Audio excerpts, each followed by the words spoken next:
Okay, hi everyone, Daryl here. Yeah, and I'm in my home, so obviously, the government has put in some circuit breaker measures, and we are all told to work from home. And what I'm going to do is that I personally am quite distressed by this whole situation and quite alarmed. I mean, I'm not panicking or anything, but the thing is that we just announced that we have had 142 cases of COVID-19 infections today, and that is on the 8th of April 2020.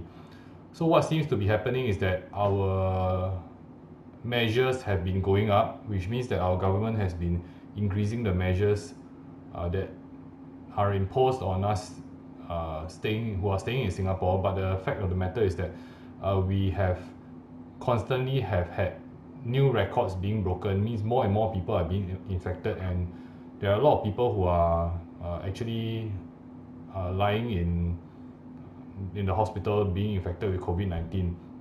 So actually, I'm quite interested in such things, and I'm going to share my presentation on how social distancing works, and I'm going to take the example of how influenza is compared to COVID-19. Okay, okay, so to understand the situation, right, we need to understand this thing called R naught. So for most disease experts, right, they actually look at this R naught, which is actually the basic reproduction number of a virus. So like influenza has a basic reproduction number of 1.3, which means that if you are infected with influenza, which is the seasonal flu, you have a 1.3, you have a chance of infecting about 1.3 people, which means that you either infect one or two people. Most of the time, you will infect another person. So COVID-19 has a basic reproduction number of about 2.5, and this number is not confirmed yet because there are a lot of undetected infections out there, which means that I would believe that this number of 2.5 is a bit outdated, and I think that there are a lot of people who are walking around with COVID-19 and they don't know that they are infected with COVID-19. So this number may seem like just a little bit, like it's like maybe double. Let's assume that COVID-19 has 2.5 R naught, or basic reproduction number of 2.5. Okay, so after 10 rounds, right, if you go from patient 0 for influenza infecting 10, means 10 rounds, means patient 0 infect patient 1, then patient 1 infect patient 2, then maybe patient 2 pass on to maybe patient 3 and 4, because he has a chance of passing to 1 or 2. So they will have infected about 55 people. So patient 0 for COVID-19, right, will have infected more than 2,000 people.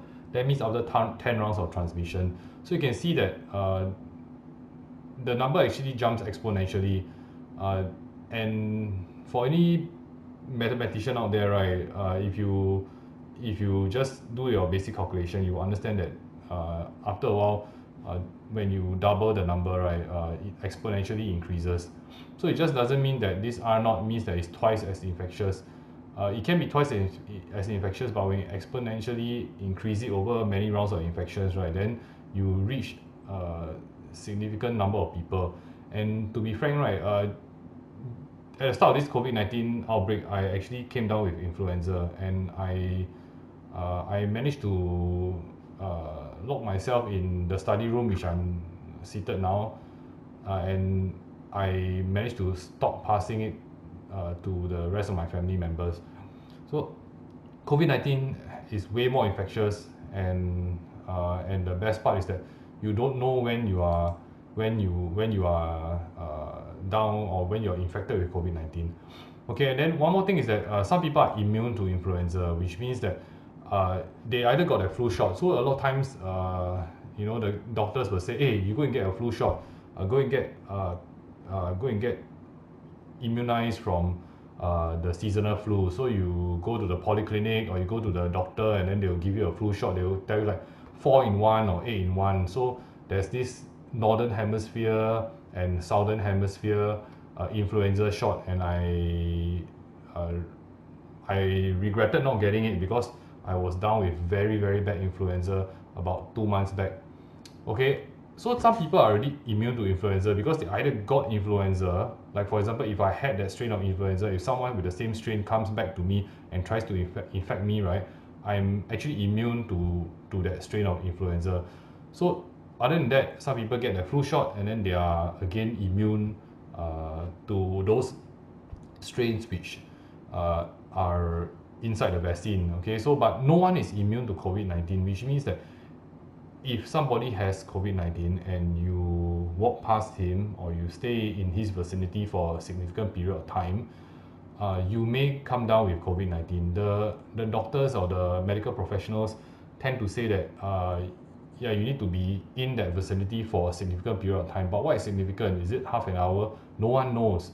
Just like previously, they actually advised us that wearing a mask was not essential. But now currently, some doctors are saying that if you go out, you should wear a mask.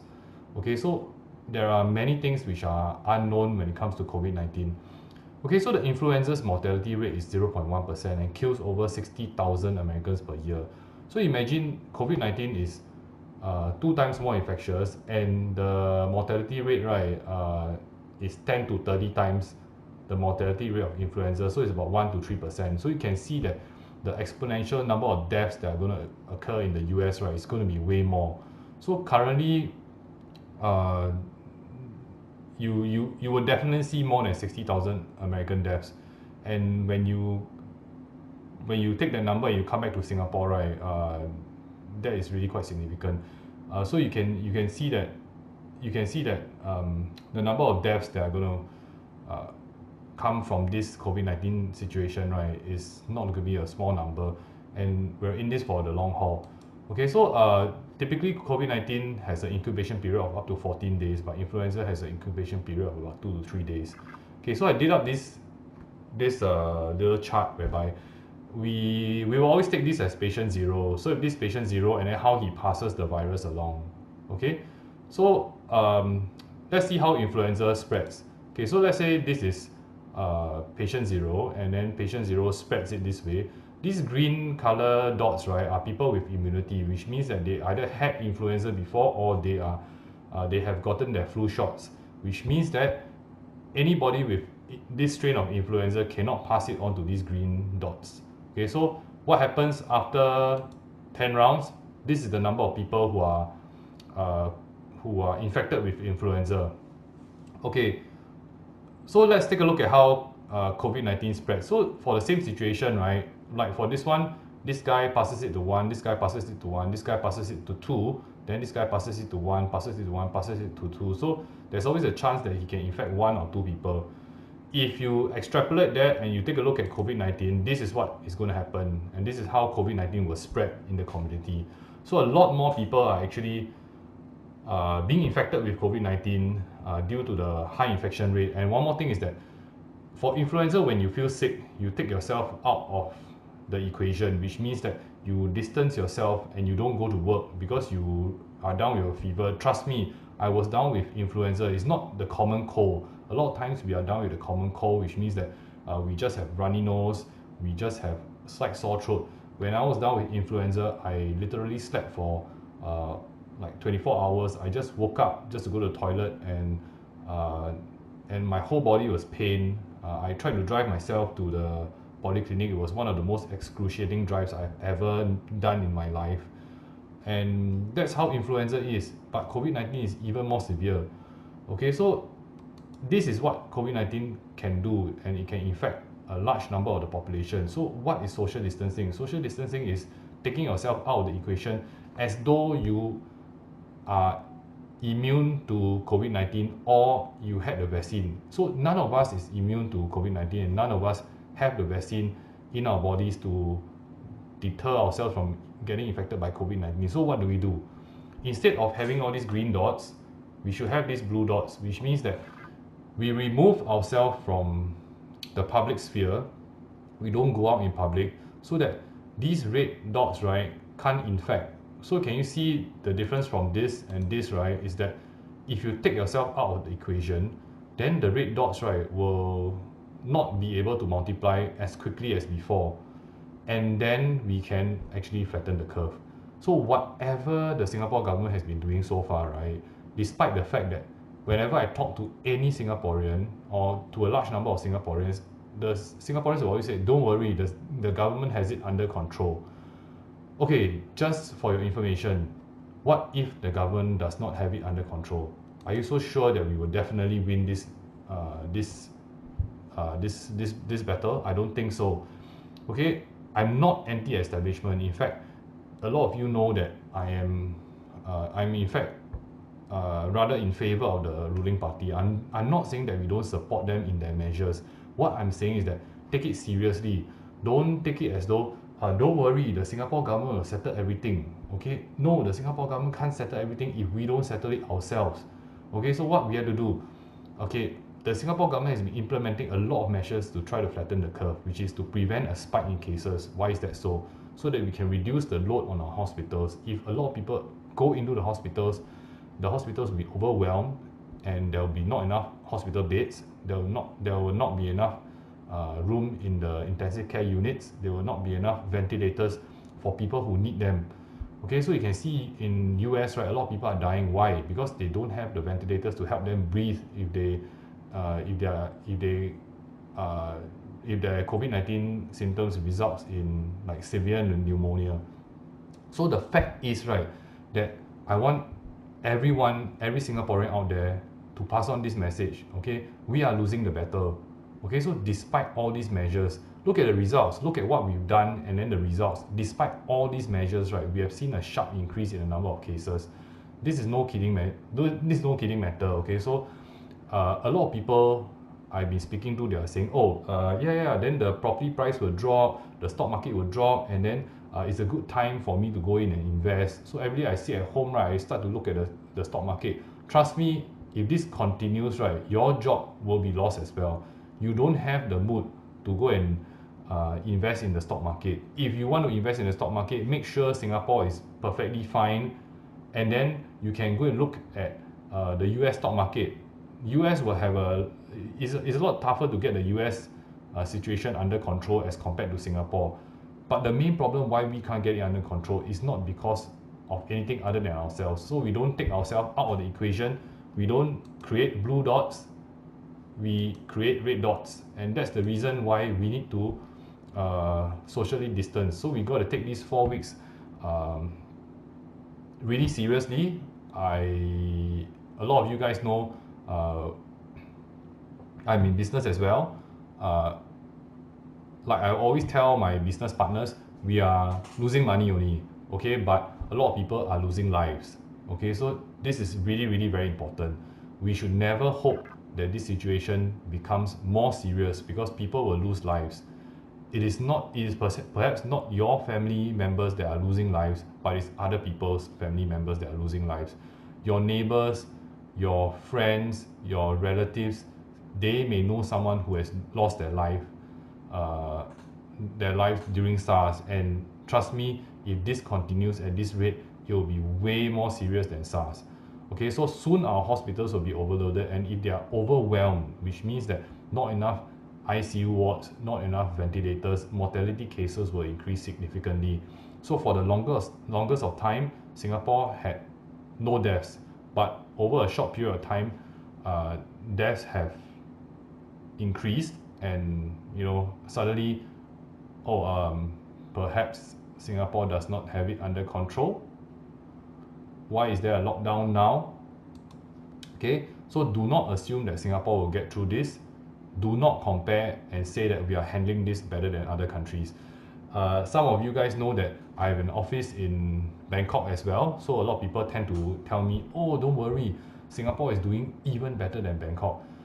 We are different from Bangkok, we are different from Thailand. Singapore is the third most densely populated country or territory in the world after Macau and Monaco. Go figure this out yourself. Okay, so we are even more densely populated than Hong Kong. So don't say that we will beat the virus. The only way we will beat the virus is if we understand that there is a chance that we will lose the battle.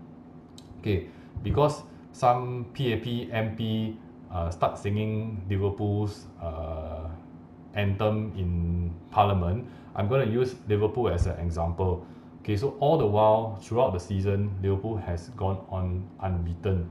And then when they entered into the football game with Watford, which was bottom or somewhere in the bottom of the league, okay, I think Watford is like second or third or bottom of the league.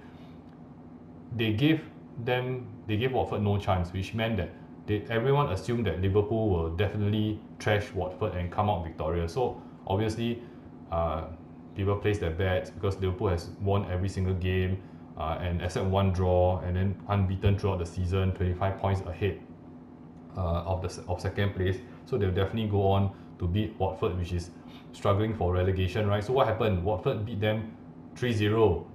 Okay, because overconfident. Just think of Singapore as Liverpool. Okay, so we are way ahead in a lot of things, but we cannot be perfect. We are never perfect also. So the only way that we will beat this virus, right, is we must understand that we may lose this battle. So a lot of people, please just stay at home. Okay, this is not SARS. Okay, I would like to think that we were extremely lucky with SARS. Okay, this virus is very difficult to identify. I don't know if I have it. I am a bit paranoid that I have it. So like in the morning I woke up and then I said, oh, my throat is a bit itchy. Actually I'm just thirsty, okay, but I think that I have it. So then I try to go somewhere in my house or whatever, try to distance away from everyone, okay, and let's assume that we managed to beat it, okay. So life will not go back to normal unless perhaps if a vaccine is developed. And like I've always mentioned before, right, I think that the pharmaceutical companies will come out with treatments for COVID-19. It is not in their interest to come out with a vaccine. So like they would rather come up with a medication that can treat symptoms so that they can keep selling the medication over a long period of time. So that's why a lot of people a lot of pharmaceutical companies they invest in treatment for Alzheimer's. So it's something that we treat the symptom but we don't eradicate the disease altogether. Okay, if you eradicate the disease altogether, right, then cannot make money already, right? So a lot of pharmaceutical listed pharmaceutical companies, right, they are listed on the stock exchange.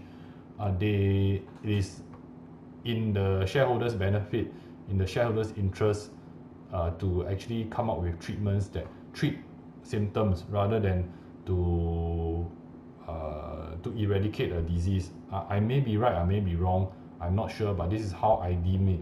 Okay, so a vaccine is at best, right, 18 months away, which means that looking at things, right, things are not going to go back to normal in 2020. And look at the stock market. I have no idea why the US stock market is rallying. When people are dying, people are still making money on the stock market.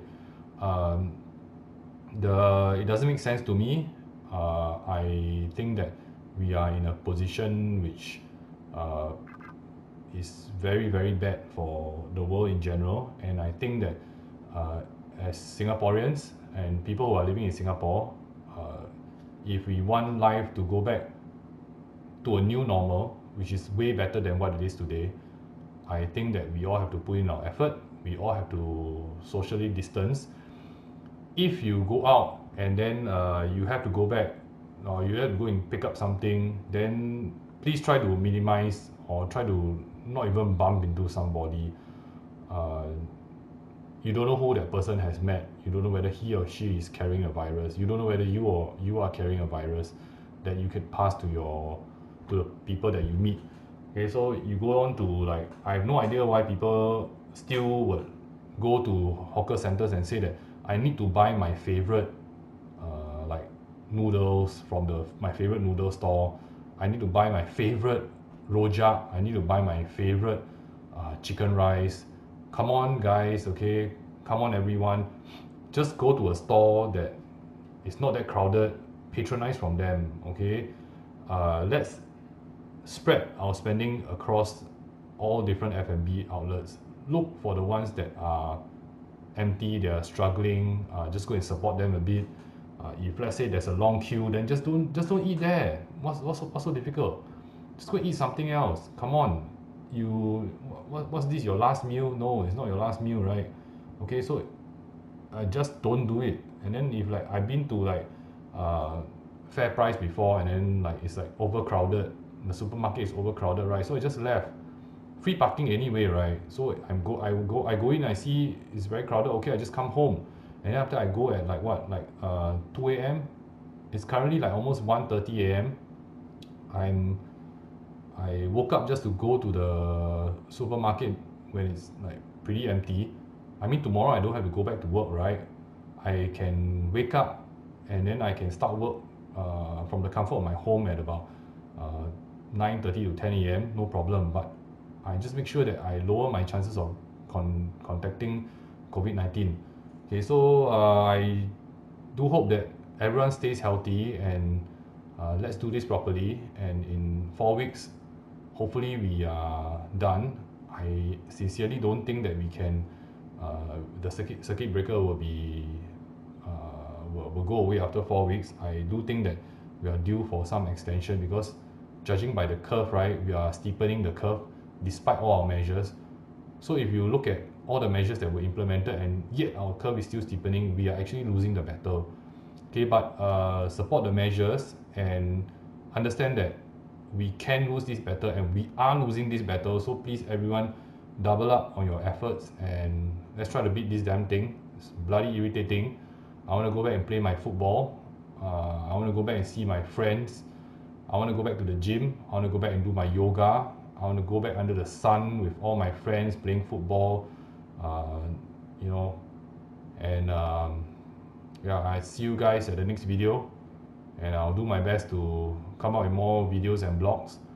And I do hope that if anybody doesn't quite understand what social distancing is, I hope I've done a good enough job explaining it in this video. And yeah, so do try to share, and let's have it at this situation rather than this. Okay, so see you guys.